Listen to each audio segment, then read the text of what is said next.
காலையில் எழுந்தவுடன் ஒவ்வொரு நாளும் இந்த ஒரு வார்த்தையை மட்டும் சொல்லி பாருங்கள். ரச்சன வியூவர்ஸ் அனைவருக்கும் வணக்கம். நம் வாயிலிருந்து வரும் ஒவ்வொரு சொல்லுக்குமே உயிர் உள்ளது. இது நம்மில் எத்தனை பேருக்கு தெரியும்? ஆகையால் தான் நாம் எங்கு யாரிடம் பேசினாலும் யோசித்து பேச வேண்டும். அது மட்டுமின்றி நமக்கு வரும் செல்வத்தை கூட தடுக்கும் சக்தி உள்ளது சமயங்களில் நாம் பயன்படுத்தும் வார்த்தைகளால். இந்த வரிசையில் எத்தகைய வார்த்தைகளை நாம் அறவே பயன்படுத்தக்கூடாது என்றுதான் இன்றைய பதிவில் பார்க்க உள்ளோம். முடியாது, ஆகாது, இயலாது, இது எனக்கு செட் ஆகாது, இதை நான் பண்ண மாட்டேன், எனக்கு மட்டும் ஏன் இப்படியெல்லாம் நடக்கிறதோ என்ற இத்தகைய நெகட்டிவ் வார்த்தைகள் யாவுமே நீங்கள் உச்சரிக்க அவை உங்கள் வாழ்க்கையில் மிக பெரிய தடைகளை உருவாக்கிவிடும். நாம் ஒருவரிடத்தில் சண்டை போடும் பொழுது கோபத்தில் நாம் பயன்படுத்தும் தகாத வார்த்தைகளால் கூட நமக்கு பாதிப்பு உண்டாகும் என்பதனை நாம் எப்பொழுதுமே மறந்துவிடக்கூடாது. ஆக மேலே குறிப்பிட்ட இத்தகைய எதிர்மறை வார்த்தைகளை மீண்டும் மீண்டும் பயன்படுத்துவதை அனைவருமே கைவிட்டுவிட வேண்டும்.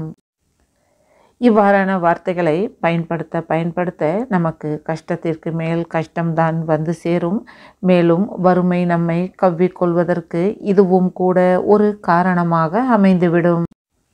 சமயங்களில் நம்மையும் அறியாமல் நாம் பயன்படுத்தும் இது போன்ற எதிர்மறை சொற்களால் நமக்கு வரவிருக்கும் நல்லதை கூட இது தடுத்துவிடும்.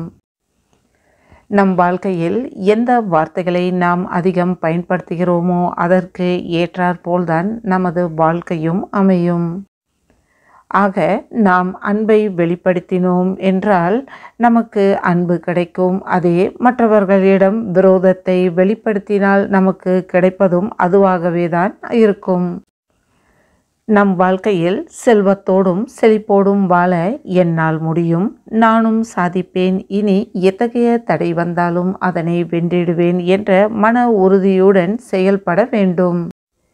இனி வருத்தப்படுவதை மூட்டை கட்டி வைத்துவிட்டு வரும் காலங்களிலாவது எதிர்மறை வார்த்தைகளை பயன்படுத்த மாட்டேன் என்ற உறுதியுடன் நாம் இருக்க வேண்டும். ஆக அதிகாலையில் எழுந்தவுடன் முதல் வேலையாக உள்ளங்கையை பார்த்து லட்சுமி தாயாரை வேண்டிக் கொள்ளுங்கள்.